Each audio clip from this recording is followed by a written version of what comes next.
So let's go to the three guys, Harrison, that you think will be busts and letdowns. And this is mainly because of their ADP and how early you have to take them. You don't like the value, or maybe you just don't think, hey, I just don't believe in this guy anymore. Who's that for you?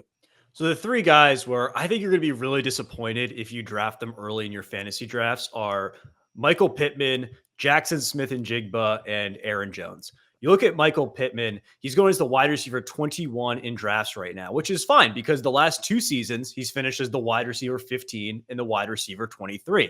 And people are really excited about Anthony Richardson, but for fantasy purposes, I don't think that correlates to success for Michael Pittman because Anthony Richardson's value comes from running the football. Anthony Richardson was not a great quarterback last year passing, only a 59% completion percentage and ranked 29th among QBs in passable and catchable pass rate. I don't think that translates well for Michael Pittman finishing as a top 20 wide receiver. I think people are going to be disappointed with that pick. Another wide receiver you look at, Jackson Smith and Jigba, very popular post-hype sleeper. Everyone thinks, he's going to have a better season this year. He did was a rookie, first-round talent. He has to.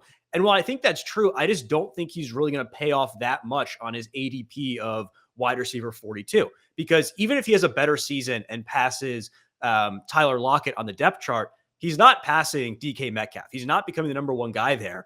And when you look at offenses that have two elite fantasy wide receivers, they really need to be an elite NFL offense as well.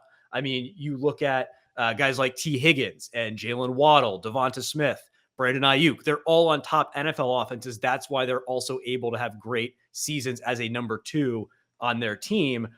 I don't think Seattle is going to be a top 5 offense in the league. I think Smith and Jigba will be better.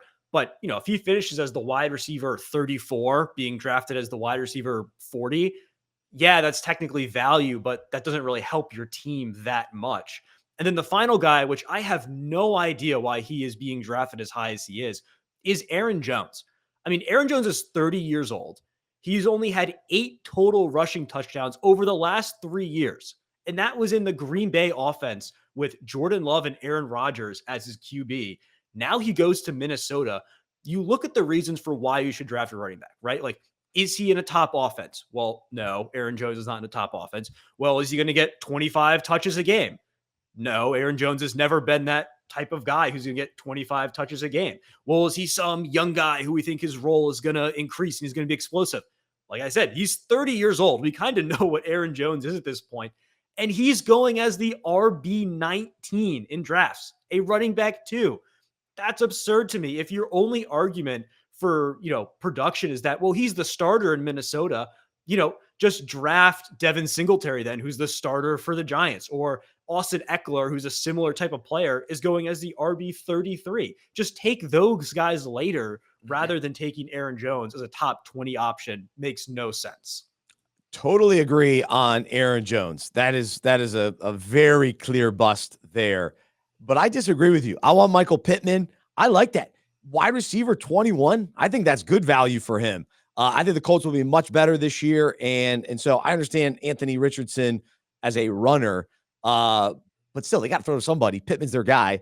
And then to me, Jackson Smith and Jigba, I think that's pretty late for him. So the potential there, if Geno gets back to really throwing the ball all over the field, I would rather have DK Metcalf. Don't get me wrong. I'm targeting him in drafts. He's one of my favorite players to draft. But I'm not as out on him, Jigba, as you are. So, but anyway, good takes anyway, nonetheless. So we'll disagree. That's why when you're in a draft, you're going to disagree. You're going to take a guy and the other guy's going to take somebody else. That's part of the deal. So we like it. But here are my 3 guys that I believe will be busts and disappointments and letdowns this season. David Montgomery, Josh Jacobs, and get this, Puka Nacua. Oh, everybody's darling. Let me start there. We all loved Puka last year, especially if you picked him up off of waivers or rolled the dice on a late round draft pick, and he burst onto the scene. First 2 weeks, he's catching over 10 catches. He's getting into the end zone. He's lighting it up for the Rams and ended up having a very productive season for the Rams. But right now, you have to draft him in the first round. He's going 10th overall. He's the 7th wide receiver taken. And I just don't think that he's going to do that type of production. I just don't believe it. I've got to see more of it. And when you start looking at what he did last year, it was pretty heavy toward the early part of the season. And so I think there was so much excitement and hype around him that our feelings toward Puka are stronger than the reality of Puka. And so it's moving him so far up the draft boards. I think it's just unrealistic. You're still counting on Matthew Stafford to deliver a number one receiver, a first-round pick. You're going to build your whole fantasy team around Puka Nacua? I can't do that. I'm sorry. I'm out. So I don't believe it. And then as far as David Montgomery goes, this to me is so easy. Come on. Jahmyr Gibbs is the guy. We saw it. Second half of the season, who took over? It was Gibbs. I know Montgomery will sneak into the end zone every once in a while, but right now Montgomery is going as RB19. So you are expecting him to be an RB2. I don't think you can do that week in, week out. You got to draft him pretty early. And don't forget, weeks 11 through 18, he did not go over 100 yards. So toward the end of the season, when Jahmyr took over, he wasn't going over 100 yards. If you're putting an RB2 in your lineup, you got to hope he's getting 100 yards. I mean, so at least at some point in those weeks, and you're talking. So I can't trust David Montgomery. And then Josh Jacobs in Green Bay. No, I want the passing attack. I want Jordan Love the value there. And then I don't know which wide receiver. I was talking to a Packers fan yesterday. It's unclear who the wide receiver you want in fantasy with Green Bay, but you probably want one of them because this is going to be a dynamic offense from a passing standpoint. And if you believe that Josh Jacobs is going to catch some out of the backfield, maybe, but you have to draft him as RB12. That means that's your starting running back. That's your RB1. No, thank you. He's already got hamstring issues.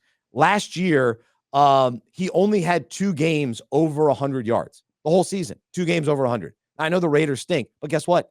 My boy Zamir White came in and was awesome at the end of the season, and he was rushing over 100 yards. So Josh Jacobs in Green Bay, no thank you. Those are my busts, Montgomery, Jacobs, and Puka Nacua.